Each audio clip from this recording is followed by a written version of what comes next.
Shall we worship God in spirit and in truth? Shall we sing Lead On, O King Eternal, in number 619, Lead On, O King Eternal.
For our next hymn, we will sing hymn number 412, Covered with His Life. We'll sing the first and the fourth stanza.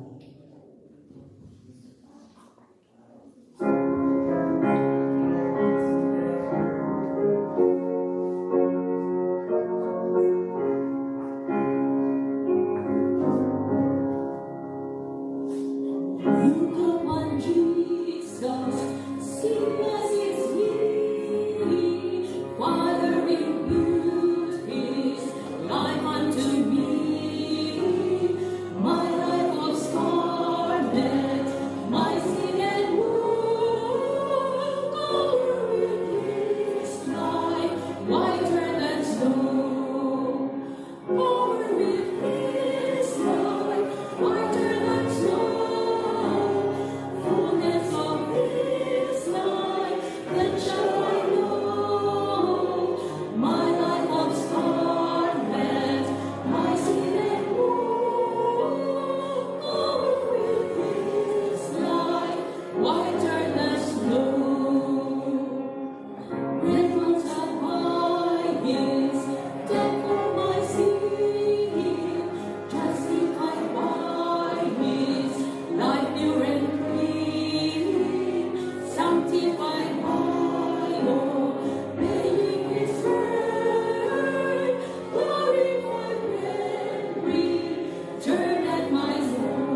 Good morning and happy Sabbath, church.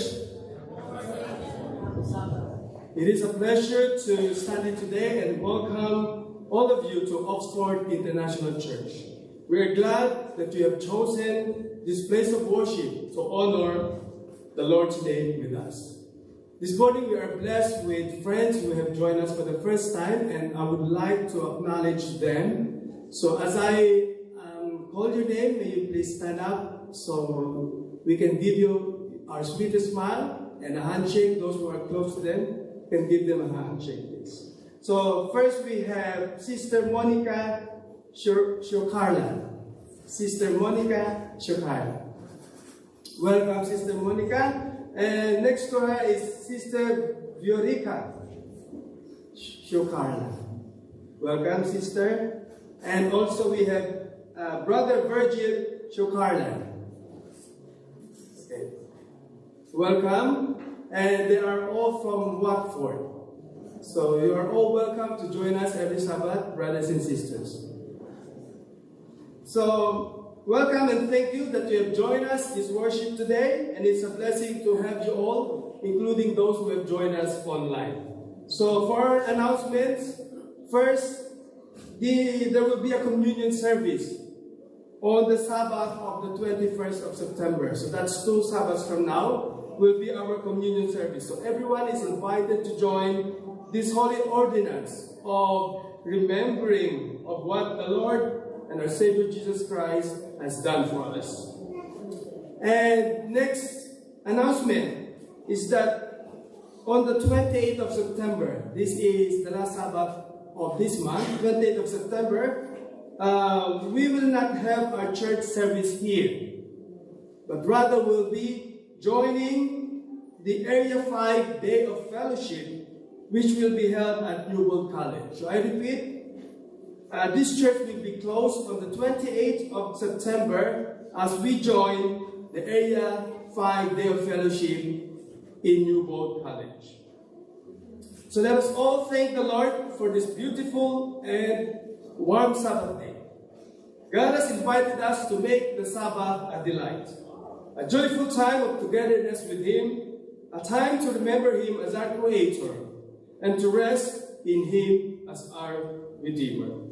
So let us reflect on this day and give glory to the Lord our God with a passage found in Romans 11:33 to 36. Oh, the depth of the riches, both of the wisdom and knowledge of God! How unsearchable are His judgment and His ways past finding out. For who has known the mind of the Lord? Or who has become His counselor? Or who has first given to Him, and it shall be repaid to Him? For of Him, and through Him, and to Him are all things, to whom be glory forever. Amen. May we all seek God with thankfulness as we worship Him this afternoon.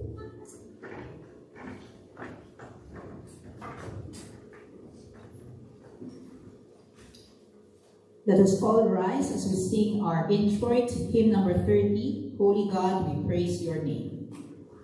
Your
For hymn of adoration, shall we sing Whiter Than the Snow?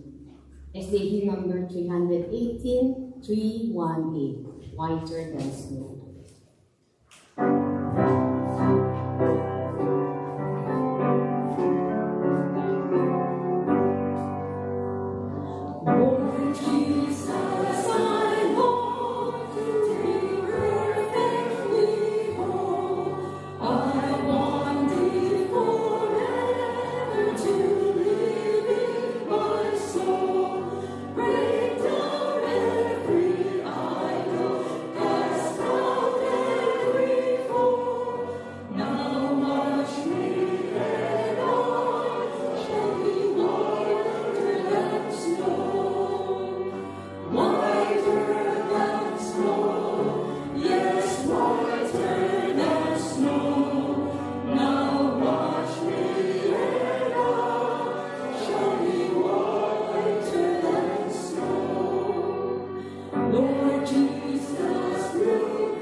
That because of him, you are in Christ Jesus, who became to us the wisdom from God, the righteousness and sanctification and redemption.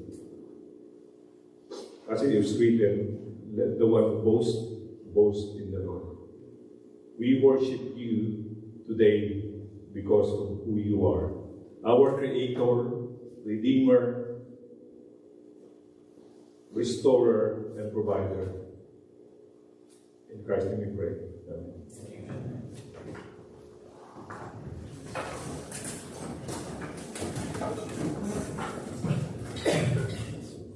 Happy Sabbath once again, and I would like to give thanks and introduce the participants for this divine service.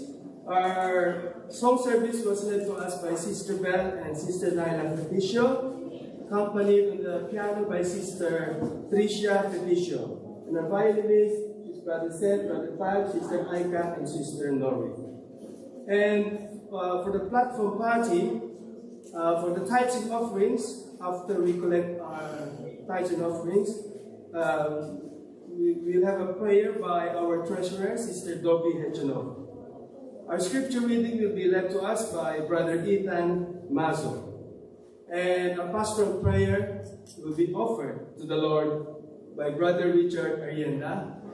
And our special number will be by the Petition family, our guest speaker family, the Petition family. And our speaker is very familiar to us. He's been with us for a few times. And every time we invite him, it comes as a package. The whole family serves. So we have the pianist in the morning, Brother Liz, and then pianist in the this divine service, Sister Tricia, and our chorister, Sister Naila. And our speaker is Brother Ivan Peticio, and the title of the message is Garments of Grace. So thank you, and may we all be blessed this afternoon with our worship.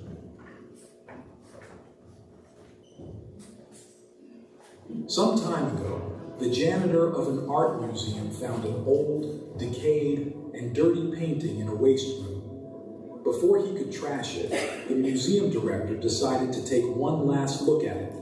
Not sure about its value, the director sent it to a restorer. The restorer's work was so perfect that many who had previously seen the painting wondered if it was indeed the same. The secret of such perfection was finally uncovered. The signature indicated that the artist was the restorer's father. God made us to be masterpieces of his divine creation. But because the human race paid allegiance to Satan, sin marred our characters. Therefore, God sent Jesus, the Son of the Supreme Artist, to restore the Creator's image in us. This is the summary of what the Bible teaches us about stewardship.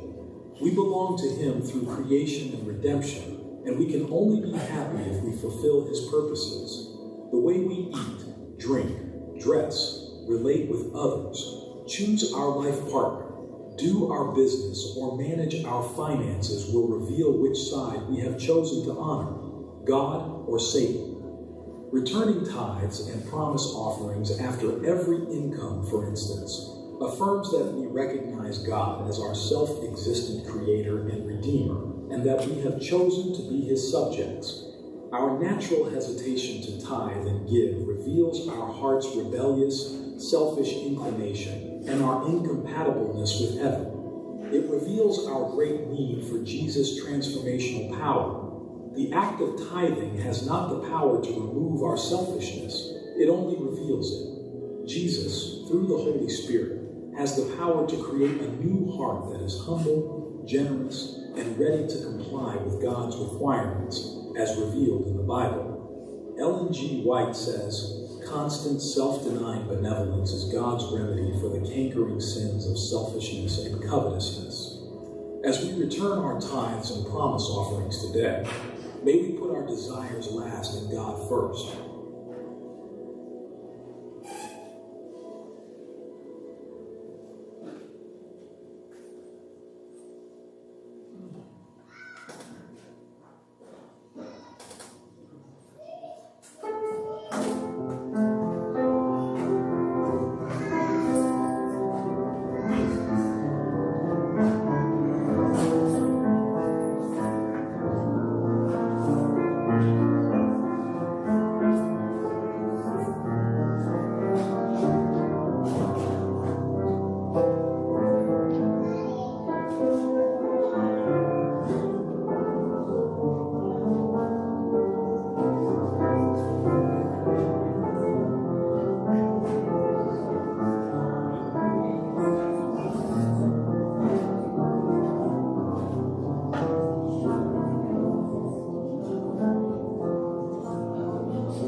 Generous and loving Father, we give thanks and praise, for we acknowledge all the wonderful things and the precious gifts that you've showered to us daily. We present to you, Lord, our tithes and offerings as a sign and a reflection of our love and faithfulness to you. May you bless and sanctify these offerings, and may they save more souls for your honor and glory. Amen.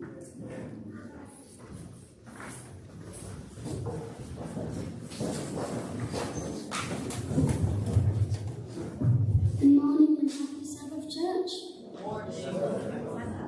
Our scripture reading today will be taken from Isaiah chapter 61, verse 10. I will greatly rejoice in the Lord. My soul shall be joyful in my God, for he hath clothed me with the garments of salvation. He hath covered me with the robe of righteousness, as a bridegroom decketh himself with ornaments, and as a bride adorneth herself with her jewels. Amen.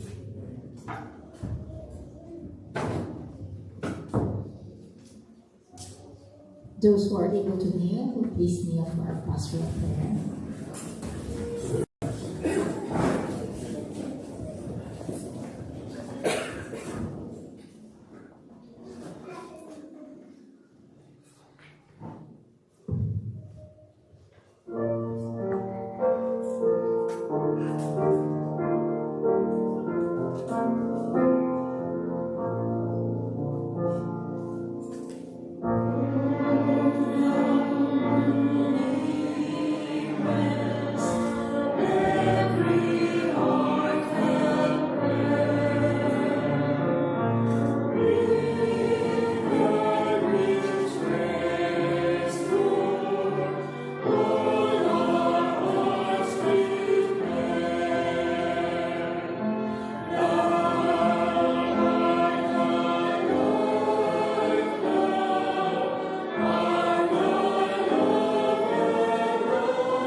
Gracious and loving, mighty God, we come to you with a cheerful heart, for as we come to you through the grace of the blood of your Son Jesus, we will be able to call you Father.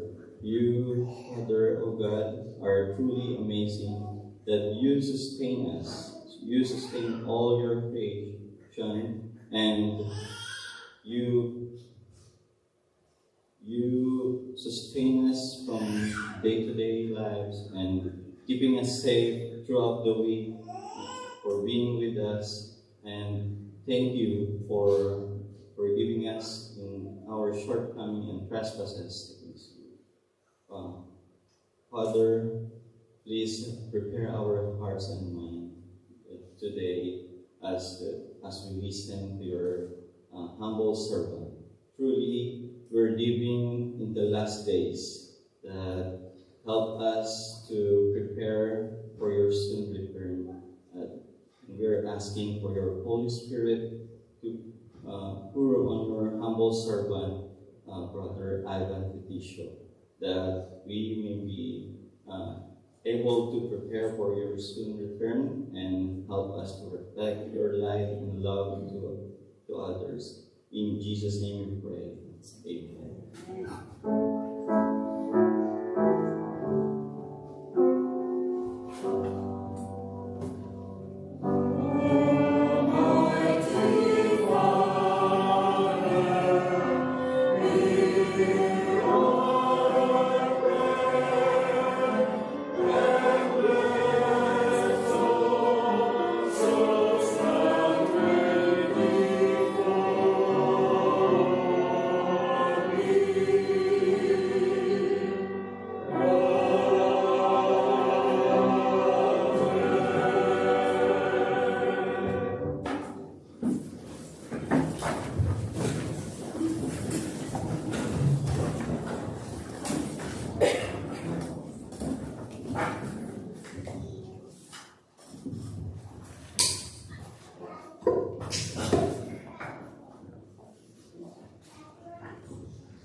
a robe of righteousness.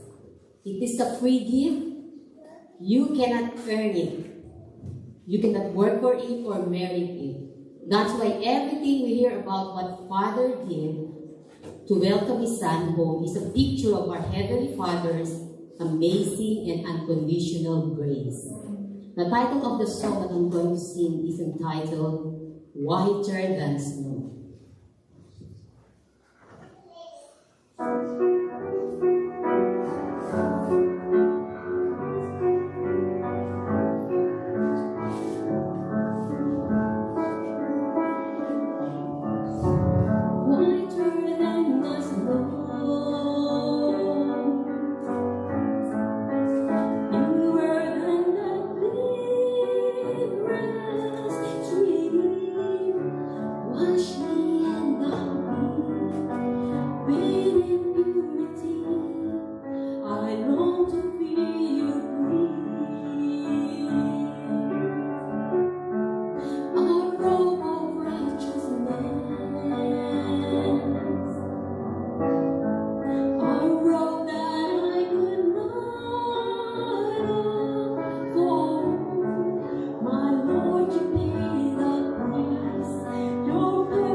Good afternoon and happy Sabbath.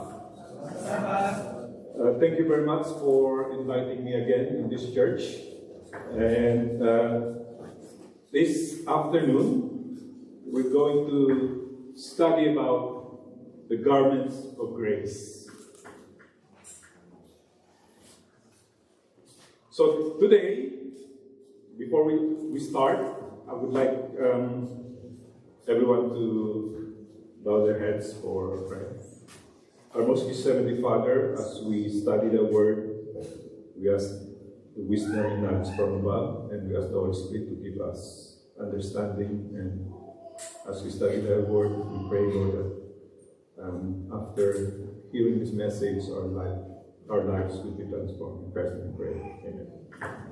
So, garments of grace. So today, we will consider the garments that the people in the Bible wore and what the clothing really meant and what fruits it symbolized and what great realities it pointed to. So we're going to study about the garments of grace, and from this we can learn lessons from the fanciful adornment of Lucifer in heaven to the filthy rags of our own righteousness, from the coats of animal skins for Adam and Eve in Eden, to the garments of splendor mentioned in Isaiah. The Bible uses clothing and clothing imagery to portray truths about sin, pride, righteousness, salvation, justification, resurrection, and eternal life in Christ. So as we read our memory text, Isaiah 61 verse 10, and it says, I will rejoice greatly in the Lord. My soul will exult in my God, for he has clothed me with the garments of salvation. Here we can see immediately, it is God who initiated the clothing. He has clothed me with the garments of salvation. He has wrapped me with the robe of righteousness, as bridegroom decks himself with a garland, and as a bride adorns herself with her jewels. The garments of salvation. Some of the famous texts in the Bible appear in Luke chapter 4, verse 16 to 20, when Jesus stood up in the hometown synagogue and read from the book of Isaiah chapter 61. Then, much to the amazement of those listening, he declared, this day is this scripture fulfilled in your ears. So when we read Isaiah 61, what is the theme of this chapter? How is the gospel presented in this chapter? And how the New Testament expounded this chapter in Isaiah, especially in verse 10 that we're going to study. Verse 10 of Isaiah 61 are so rich, filled with all sorts of imagery from Old Testament that eventually makes it into the New Testament. Central to our interest is verse 10, our verse. The provision made is complete, and the eternal righteousness of Christ is placed to the account of every believing soul. It says, He has clothed me with the garments of salvation. This is complete. The costly spotless robe, woven in the loom of heaven, has been provided for the repenting, believing sinner. And he may say, I will greatly rejoice in the Lord. My soul shall be joyful in my God, for He hath clothed me with the garments of salvation. He hath covered me with the robe of righteousness. The verb translated decks himself comes from a Hebrew word that means to do the work of a priest, a prophecy of the new covenant understanding of all God's people, those dressed in the garments of salvation, functioning as priests. And they function not as mediators as were in the Old Testament, priests, or as Jesus, but more in the sense of witnessing to others about mercy and grace and salvation of God. If we study Isaiah chapter 61 again, what promises we can take from these verses for ourselves? How can we realize those promises for ourselves? That is, what practices in your life must you change in order for this to be fulfilled for me and for you? So, clothes. There is a saying, clothes make the man. Do you believe in that? Clothes make the man. And ancient people often believed this quite literally. Clothes were regarded as an extension of oneself. If you see a doctor in a smock gown, white smock gown, or if a nurses are wearing scrubs, you know that they work in what? Hospitals. If a person is dressed in a soldier's uniform, you know that they are in the armed forces. So clothes were regarded as an extension of oneself. And also, what one wears is taken by others an essential signal of status. You know how we dress? Most of us normally look for what? Branded brands. Because if they see that you're wearing this brand, they think that you are what? You are rich people. So this proverb is recorded in English from the early 15th century. But an earlier saying is classical Greek. The man is his clothing. And the proverb, as it is recorded in Latin by Erasmus in Adagia, is what? Vistis virum passit, meaning clothes make the man. So the proverb, clothes make the man, has been around for a long time. It means that the way we dress can influence how others perceive us. How many influencers in YouTube? Even in our church, there are so many Adventist influencers. Look at Amazing Facts. Dog Bachelor. Hope Channel. Who's the famous Adventist that we can relate? Mark Finley. Okay? So it means, clothes make the man, means that the way we dress can influence how others perceive us. And there is some truth to the saying. There's a research studies have shown that people do make snap judgment about others based on their appearance. And sometimes, as a church, we should not put judgment on people that comes to our church, the way they dress. Okay? For example, one study found that the people who were dressed in expensive clothes to impress were more likely to be seen as competent and trustworthy than those who were dressed in cheap clothes. So we have prejudice already. Of course, clothes don't always tell the story. A person's character and personality are more important than their outward appearance. God looks inside the heart. Okay? But the way we dress can still make a difference in how others perceive us. If we want to make a good impression, it's important to dress in a way that is appropriate for the situation and that reflects our personality. So what we wear can say much about who we are. So we are what we wear. So before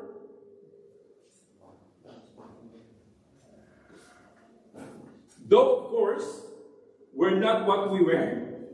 What we wear can say much about who we are. In that sense, as with all symbols, garments can point to something greater than themselves. So, before we start about studying these garments of grace, we will study the heaven's clothing. Do you know how God is clothed in the Bible?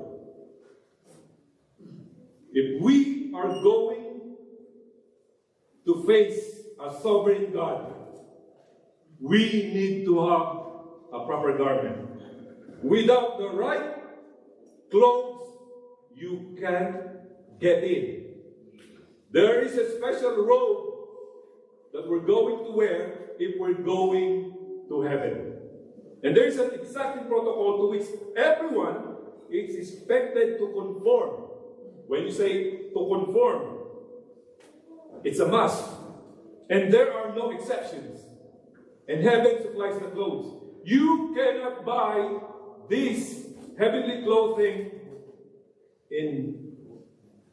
on earth's department store or shopping mall. This garment is only provided from heaven. And we can't get to heaven without this robe. So how to understand this, how does the Bible describe God's garment? First one, the Father. If you have your Bible, open it in Daniel chapter 7, verse 9.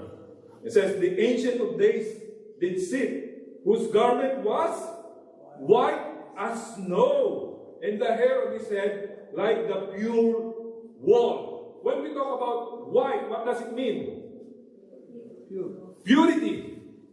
So the Father, God the Father, his garment was white as snow.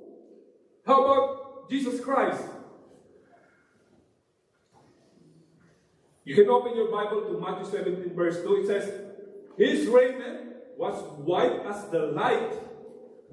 In Mark, his raiment became shining, exceedingly white as snow, so as no fuller on earth can white them.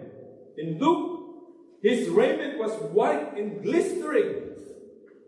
In Revelation, his head and his hairs were white like wool, as white as snow. That's why it's very fitting that we, our special number, hymn or special song is whiter than the snow. How about the angels? Angels mentioned in the New Testament were dressed in white, raiment white as snow, long white garment, in white apparel, cloth in pure and white linen. What, all these verses that we read, what does it tell us? Purity. All of them are what? Wearing white. And to be exactly, do you want to read how God is clothed in the Bible? Open your Bible to Psalms 104, verse 1 and 2. Bless the Lord, O my soul. O Lord my God, you are very great. You are clothed with splendor and majesty, covering yourself with light as with a garment, stretching out the heavens like a tent. So, the garment of God is what? It's a light. So the question is, how does our first parents wear cloth from the beginning? You have your Bible? You can open it in Genesis 2:25. And the man and his wife were both naked and were not ashamed. Why? Why our first parents were not ashamed even though they were what? They were naked. On the Inspiration, Patriarchs and Prophets, page 46, it has details. The sinless pair wore no artificial garments. They were clothed with a covering of light and glory such as angels wear. So long as they live in obedience to God, this robe of light continued to shroud them. Same garments with the angels. Covering of light and glory. What's the glory of God? Exodus 33 verse 18 to 20. When Moses wants to see God. So, our first parents, Adam and Eve, were clothed with what? Covering of light and glory. But this is a conditional garment. Only what? As they live in obedience to God. Christ Object Lesson, page 310. The white robe of innocence was worn by our first parents when they were placed by God in holy Eden. They lived in perfect conformity to the will of God. All the strength of their affections was given to their Heavenly Father. A beautiful, soft light. The light of God enshrouded the holy pair. This robe of light was a symbol of their spiritual garments of heavenly innocence. So what is this beautiful soft light? This is the spiritual robe of innocence because they haven't fell into sin yet. So they have this beautiful soft light. Had they remained true to God, it would ever have continued to enshroud them. But when sin entered, they severed their connection with God, and the light that had encircled them departed. Naked and ashamed, they tried to supply the place of the heavenly garments by sewing together fig leaves for a covering. So what can we get from this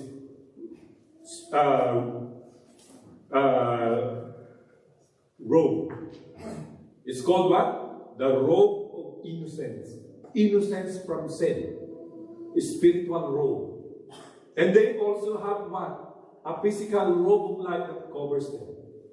But when our first parents fell into sin, what happened? The spiritual robe, that innocence, they become what? Spiritually naked. That's the first thing that they lost. There's another thing that was lost. The physical robe of light. That's the physical nakedness. And in the Bible, spiritual nakedness means spiritual death. That means Adam and Eve lost the Holy Spirit in their life. The lost physical robe, they can see themselves naked now. Open your Bible to Genesis chapter 6, verse 7, especially verse 7. Then the eyes of both were open, and they knew that they were naked, and they sewed fig leaves together and made themselves loincloths.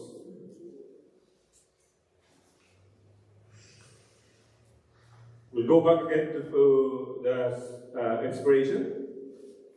Patriarchs and Prophets, page 57. After his transgression, Adam at first imagined himself entering upon a higher state of existence, but soon the thought of his sin filled him with terror.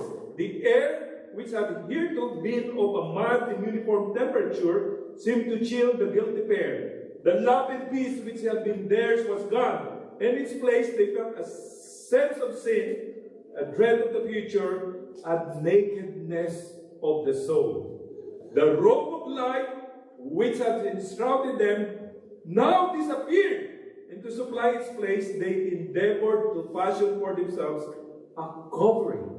For they could not, while unclothed, meet the eye of God and holy angels. Why? Because they lost the spiritual robe and the physical robe of light. Now they cannot face the sovereign God.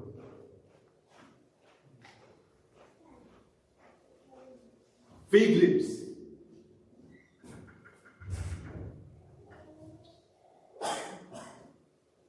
Imagine that. Fig leaves. Fig leaves represent the arguments used to cover disobedience. When the Lord calls the attention of men and women to the truth, the making of fig leaves into aprons will be begun to hide the nakedness of the soul. But the nakedness of the sinner is not covered. All the arguments pieced together by all who have interested themselves in the flimsy work will come to naught. And this is where obedience to the law of God, to gain merit, be the ground of justification, will be in vain. Why? The fig leaves, our righteousness, our own righteousness cannot cover our own spiritual nakedness. And that's why every time Adam, when he was told that he has to kill animals for sacrificial burnt offering, he is seeing Jesus Christ. Because in our verse that we read earlier, our memory text, He has clothed us with the garments of salvation. Animal skin. And the Lord God made for Adam or his wife garments of skin and clothed them. Genesis 3:21. Adam and Eve respond to their sin. Today we look at God's, in a sense, the gospel message in Genesis 3:21 is prefigured. When God clothed them with the tunic of animal skin. First, we can see Adam and Eve's fig leaf covering was not adequate. If it were, then there would have been no need to kill innocent animals in order to clothe the fallen couple. In the same way, all our efforts to keep the law will enough to be saved are inadequate. If working our way to salvation were adequate, then Christ would not have had to die for us. Just as fig leaves would have been less costly and traumatic than the death of innocent animals, our works would have been cheaper than the death of Jesus. In both cases, our works, fig leaves, couldn't suffice. That's why Jesus had to die for us. That's why innocent animals are needed to be slain. It could be no other way.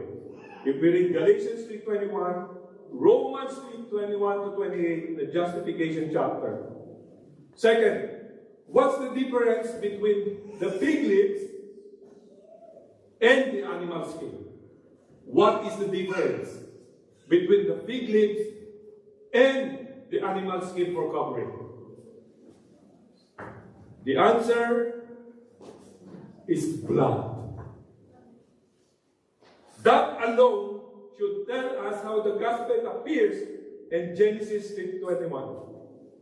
And lastly, the most insightful part of this verse in Genesis 3:21. The Hebrew word is clear. It was the Lord who placed the animal skin on Adam and Eve. It was His act. God initiated our salvation. It was what He did for them that covered the shame of their nakedness. The immediate consequence of their sin were revealed in the nakedness motive. Now, however, God Himself solves the problem by clothing them Himself in a covering made from innocent animals who were slain. The text says only that skin covered them. It doesn't tell us what kind, but we can read it in verses in Genesis chapter 22 verse 8, John 1:36, and John 3:16.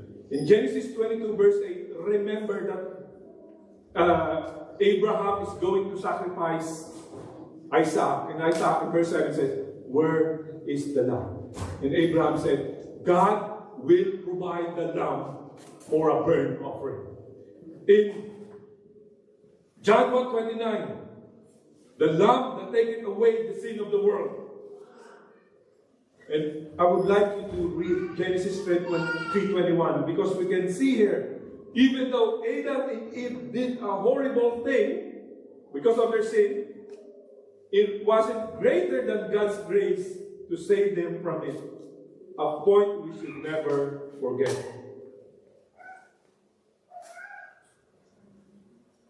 Every one of us knows this verse. Everyone who makes a practice of sin also practices lawlessness. Sin is lawlessness. So, if Adam and Eve lost the spiritual robe and the physical robe of life, we know that for their physical nakedness, God made them the animal skin clothing. Is there any hope? Is there any hope?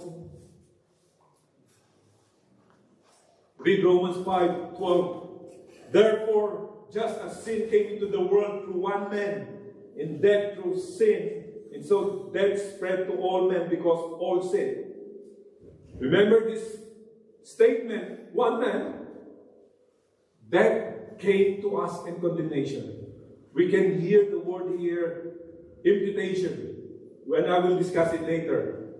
Romans 3:23, for all have sinned and fall short of the glory of God. Romans 6:23, for the wages of sin is death, but the free gift of God is eternal life in Christ Jesus our Lord. Isaiah 64, verse 6, but we are all alike, an unclean thing. All our righteousness are like filthy rags. So I want you to, how are we going to describe our garment after the fall? And this verse tells us, filthy rags. When we read this in the original word, filthy rags means a garment dipped in a menstruated blood. That's what it means by filthy rags. A garment dipped in a menstruated blood. In other resources, filthy rags means like it's the covering of the wounds of the lepers. That's how the Bible describes our garments after the fall. The phrase filthy rag means a garment defiled by menstruation. That's how the Bible describes it. What more powerful image could the Bible give to describe human righteousness after the fall? Filthy rags. And Apostle Paul, in Romans chapter 3, picks up on this theme, where he makes it clear that both Jews and Gentiles are in the same position before God. And what's that position of the Jews and the Gentiles? For all have sinned and fall short of the glory of God. That's our standing. Sinners, all of us need what? A divine grace. In Isaiah 64,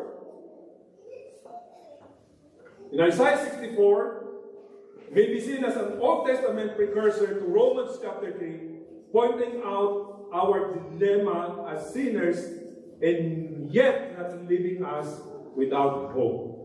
So, no question. Any honest Christian looking at himself or herself, particularly in contrast to the righteousness of God. If at this moment God is here,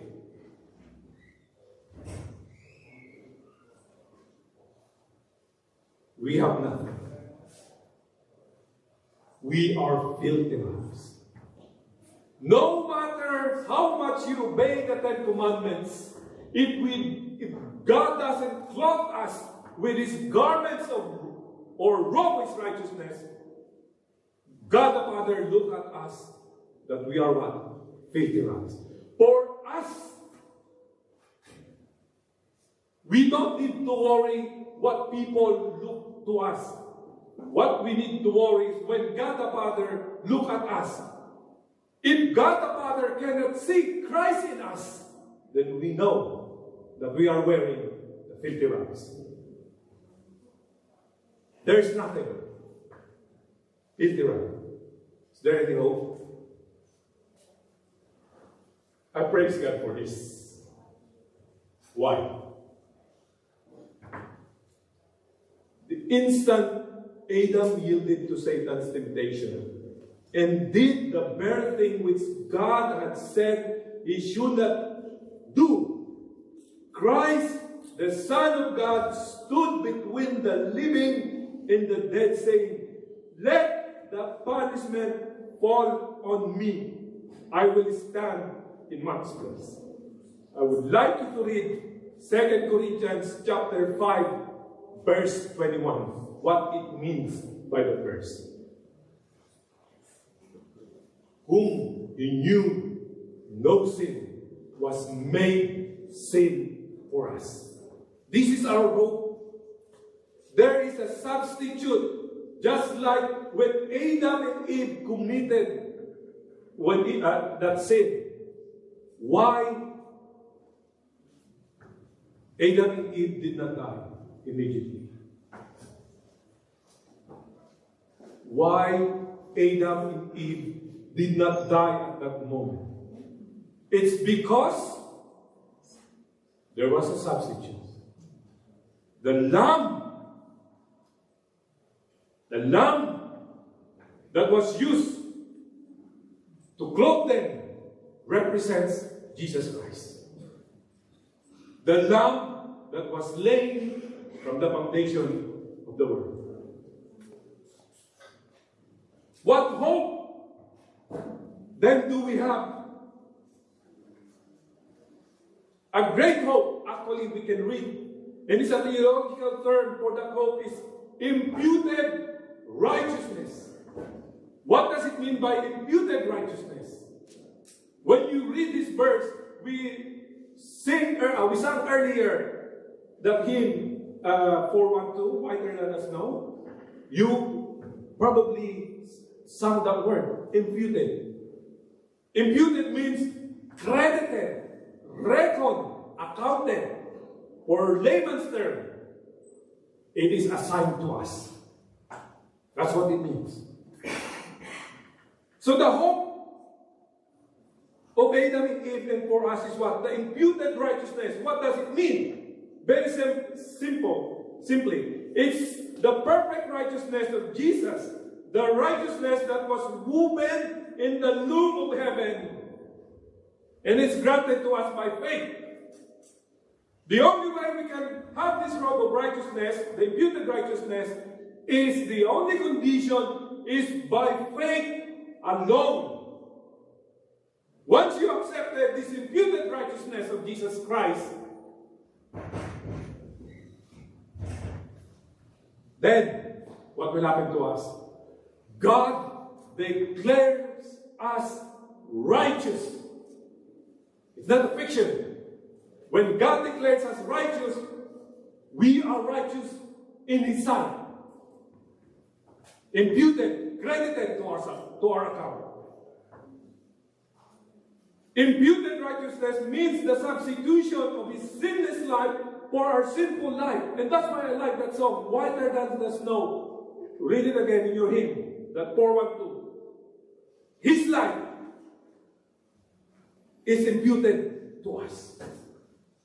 Substitution. It is credited to us outside of us, and it covers us completely. And we are viewed in God's eyes as if we have never sinned, as if we have always been completely obedient to God's command, as if we are as holy and righteous as Jesus as Himself.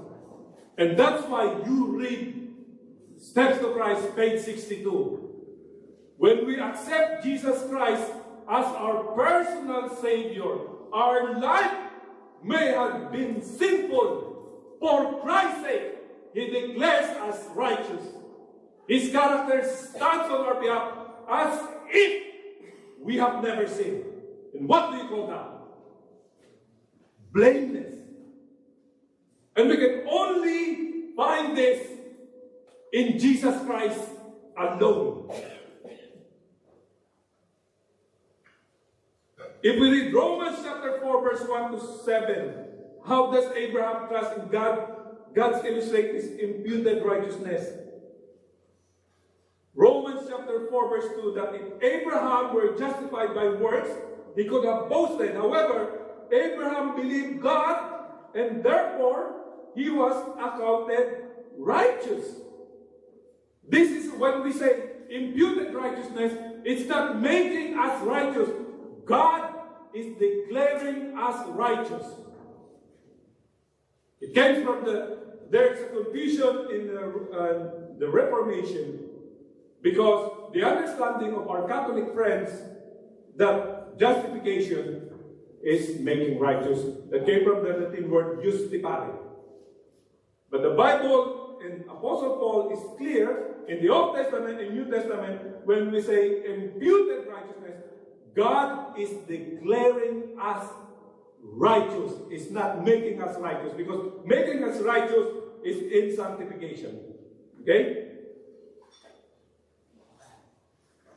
So what is this mean? The meaning of Romans chapter 4, 1 to 7. Jesus invites us to come to Him in simple belief. Sinners though we are, and He will provide His robe of perfection, the perfect righteousness that He wrote out in His life while here in the flesh. Remember, Adam and Eve were transgressors. If we are transgressors, if we're sinners, we broke the law. And the law of God demands death penalty and perfect obedience.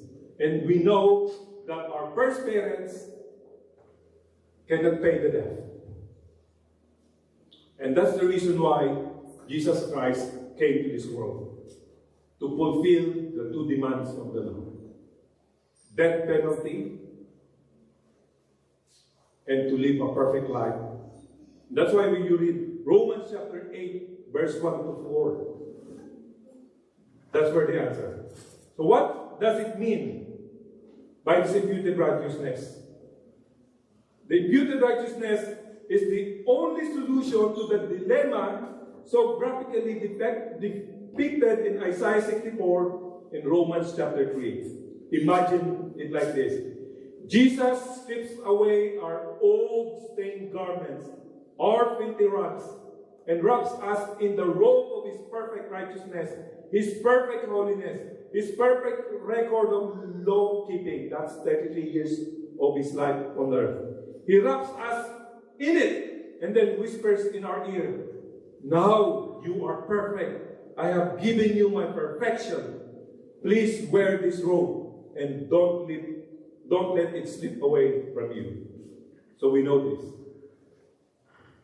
The character of God and the law are the same. The Lord is righteous, the law of God is righteous, and the law of God demands righteousness. The law requires righteousness, a righteous life, a perfect character, and this man has not to give. It's not coming from us. The righteous requirement of the law requires righteousness, but it cannot provide the righteousness. It's outside of the law. And that's why it's called alien righteousness. It's found only in Jesus Christ. He cannot meet the claims of God's holy law, but Christ, coming to the earth as man, lived a holy life. That's 33 years of life. And developed a perfect character. If Adam hasn't fallen into sin, he could have developed this robe. But he failed. But thankfully, Jesus Christ developed this character, wrought out for us. This He offers as a free gift to all who will receive them. His life stands for the life of men. Thus they have remissions of sin that are passed through the forbearance of God. Romans 3:25. More than this, Christ imbues men with the attributes of God. He builds up the human character after the similitude of the divine character, after a goodly fabric of spiritual strength and beauty. Thus, the very righteousness of the law is fulfilled in the believer in Christ. And that's why we can read in Romans 3:26 that God can be just and the justifier of him which believeth in Jesus. So where can we find righteousness? In Jesus Christ. The law requires righteousness, but we cannot a righteous life. And that's why Jesus Christ has to live 33 years of his life with the perfect obedience to God's law. That's one of the requirements of the law. And then he paid the penalty at the cross.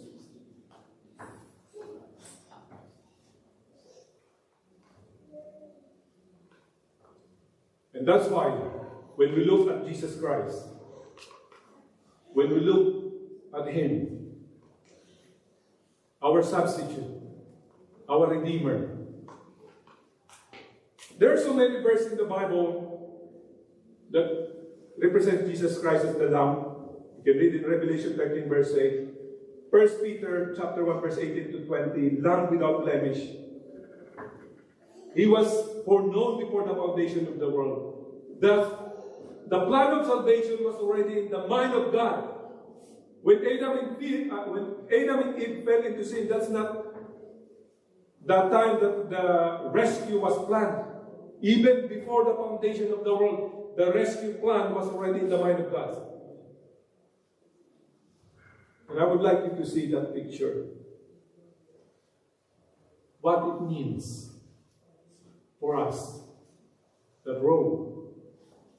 Every time Adam is doing a burnt offering, what he can see is Jesus Christ dying on the cross. And that's why Genesis 3:21, garments of skin, clothe them. The Lord, he initiated it to us. John 1:29, behold the Lamb of God who takes away the sin of the world. Hebrews 4:15, he was tempted as we are yet without sin, because he cannot be offered as a lamb if he has blemish. This robe that we're talking about, this robe woven in the loom of heaven has in it not one thread of human devising. Christ in his humanity wrote out a perfect character, and this character he offers to impart to us. What's the word after God created the heaven and earth? In Genesis 1:31, what did God say?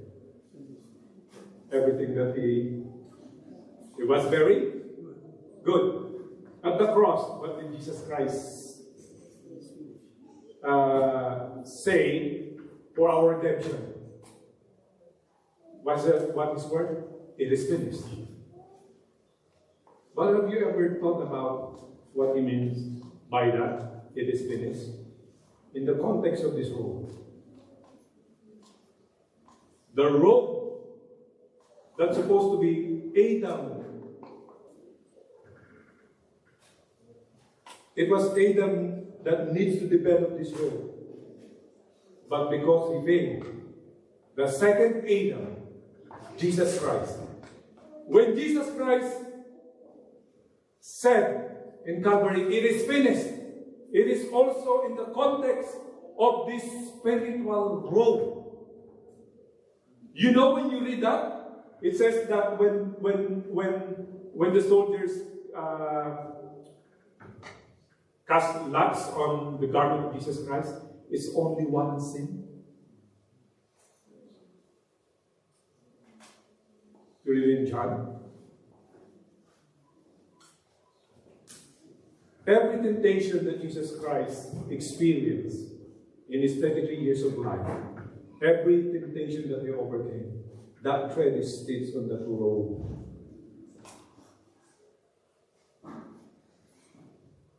When he said it is finished, the spiritual robe that Adam and Eve lost in the garden was undone.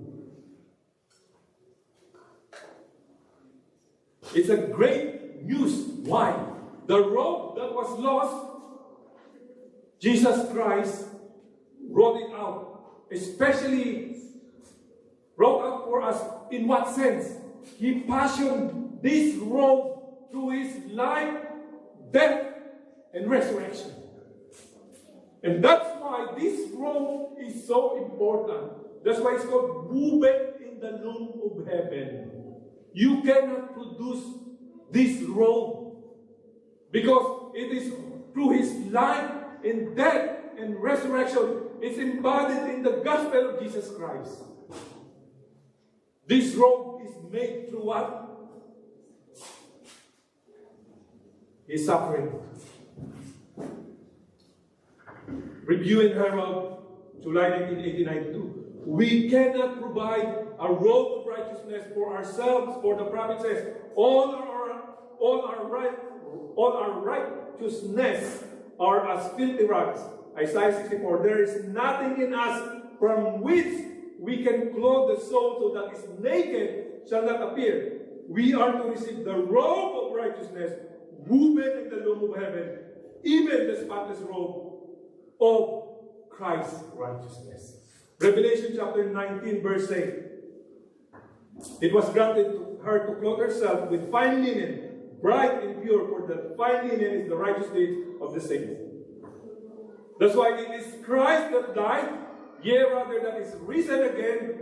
He who was the spotless robe of righteousness, woven in the loom of heaven, in which is not a thread that sinful humanity can claim, is at the right hand of God to clothe his believing children in the perfect garment of his righteousness. And those who are saved in the kingdom of God will have nothing of which to boast in themselves. The praise and the glory will all flow back to God, the giver of salvation. Notice the imagery: a robe of righteousness, a spotless robe of righteousness, woven in the loom of heaven, and with not a thread of sinful humanity. What a wonderful image of the righteousness of Jesus, the righteousness that covers anyone and everyone who will be saved in his kingdom at last. So the question now is, once we receive this robe, when you accept Jesus Christ as personal Savior and publicly declare you want to become Christ, Romans chapter 6 is called the baptism chapter. When you accepted the robe of Jesus Christ, our life must need to be transformed. That means we don't need to live our old self. Wearing this robe, to accept this robe is by faith alone. But once you accepted this robe, there is something that we need to produce. The fruit of the Spirit. Wearing this robe needs to be retained. It becomes our sanctification. If we wear this one and it's not producing the fruit of the Holy Spirit, then that means James is correct. Faith without works is dead. Accepting it, the robe, is the only condition is faith alone before accepting Jesus Christ. But once we accepted Jesus Christ, that statement changes. Not faith alone. Faith that works by love that purifies the soul. You see the difference? Before receiving the robe, faith alone. But once you receive the robe, the statement changes. It should be faith that works by love. And the evidence of that is what? The fruit of the Holy Spirit in our lives. So clothes make the man. Yes, by faith we are covered in the righteousness of Christ, His robe of righteousness as it's called. We are now born again and have a new life in Christ. No question then that our lives will reflect the garment that we wear. In receiving Christ's robe of righteousness, we have made a 100% commitment to let Him work His attributes of character into our lives. We are totally justified by grace, the work of a moment, which is justification, and also have been given a power to obey that is assimilated over time and coined as the work of a lifetime, that is sanctification. Why would we ask for more? Philippians 4:13, I can do all things through Christ who strengthens me. Certainly that would mean, if nothing else, the power to obey His law. Once you have this robe of righteousness, then we can obey the law. Okay? Paul is very clear in Romans chapter 6, verse 1 to 13.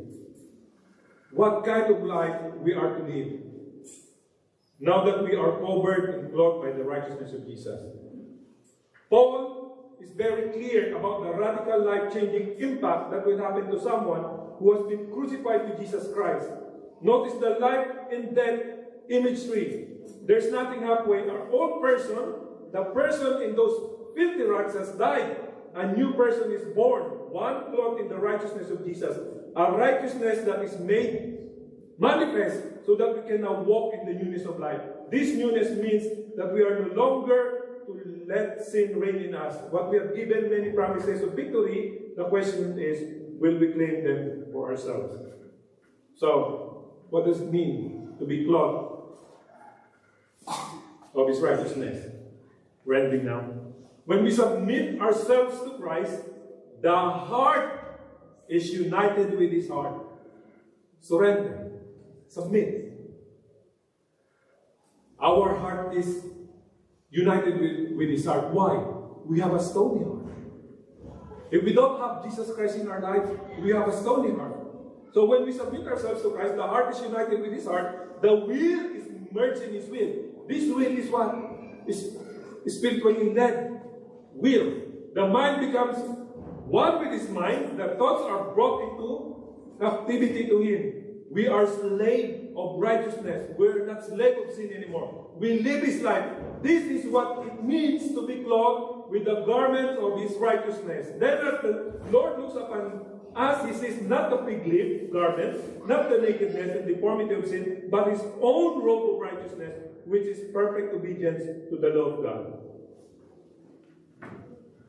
We can read also in Romans chapter 13, verse 14. Rather, clothe yourselves with the Lord Jesus Christ, and do not think about how to gratify the desires of the sinful nature. We are told to clothe ourselves with Jesus Christ. And also in Galatians 3:27. Galatians 3:27, the same verse. Clothe yourselves with the Lord Jesus Christ. It's the same Greek word in Romans chapter 13, verse 14. Those both verses are saying similar things. The context in Romans chapter 13, especially verse 14, that being clothed in Christ means living a life of faith and obedience. The same Greek root for cloth appears in verse 12 as well in the context of donning the armor of life. Christ is the light of the world. Those who walk in Him don't walk in darkness. They have cast off the works of darkness and now walk in light. Whatever else to be clothed in Christ means certainly deals with the character building, with conduct, with loving as Christ loved, and with reflecting His image. In a sense, while all things around us tend to get worse, those clothed in Christ should be getting better and better. So, I would like also, because for sake of time, I would like you also to read Colossians chapter 3, verse 1 to 10 in your own time. And Ephesians chapter 4, verse 22 to 24. And also Matthew 22 for the power of the wedding feast. And to end our message today, the white robe of innocence was worn by our first parents when they were placed by God in holy Eden. Nothing can man devise to supply the place of his lost robe of innocence. Only the covering which Christ himself has provided can make us meet to appear in God's presence. This covering, the robe of his own righteousness, Christ will put on upon every repenting, believing soul. This robe, woven in the loom of heaven, has in it not one thread of human devising. And Christ in his humanity wrote out perfect character. In this character, he offers to impart to us. The Lord Jesus Christ has prepared a covering, the robe of his own righteousness, that he will put on every repenting, believing soul who by faith will receive it. Then, when the Lord looks upon the believing sinner, he sees not the fig leaves covering him, but his own robe of righteousness. And to end this, what is justification by faith? It is the work of God in laying the glory of man in the dust. The glory belongs to God, and we are taking or stealing the glory. When God blessed us, when God provided our needs, when God saved us, sometimes, most of the time, we're taking the glory. The reason why we come to worship God, especially in this congregational worship, is to give glory, exalting God for what He is. So, what is justification by the word? The laying the glory of man in the dust and doing for man that which is not in his power to do for himself. When men see their own nothingness, they are prepared to be clothed with the righteousness of Christ. So, if my appeal today, if you don't have the room, the moment, accept Jesus Christ as personal Savior by repentance and confession. It's a work of a moment. Because this robe of righteousness, wearing this robe of righteousness is our title, our qualification to heaven. But once you receive this robe, it needs to produce the fruit of the Holy Spirit. And it's a work of a lifetime. Wearing this robe, retaining this robe, becomes our fitness to heaven. And it's only found in Jesus Christ. And this is my prayer. Amen.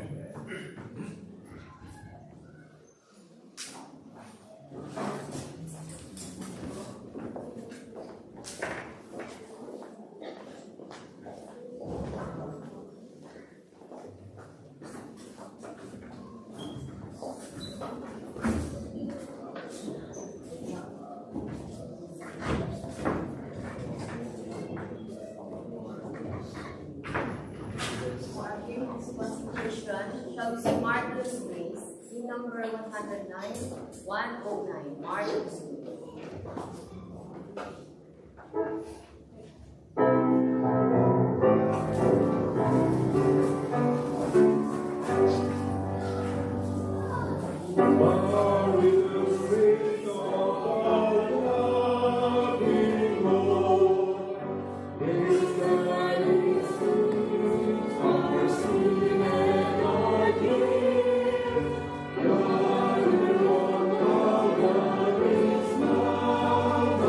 Oh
Our most gracious Heavenly Father, thank you so much for what Christ does for us and what Christ is doing in us.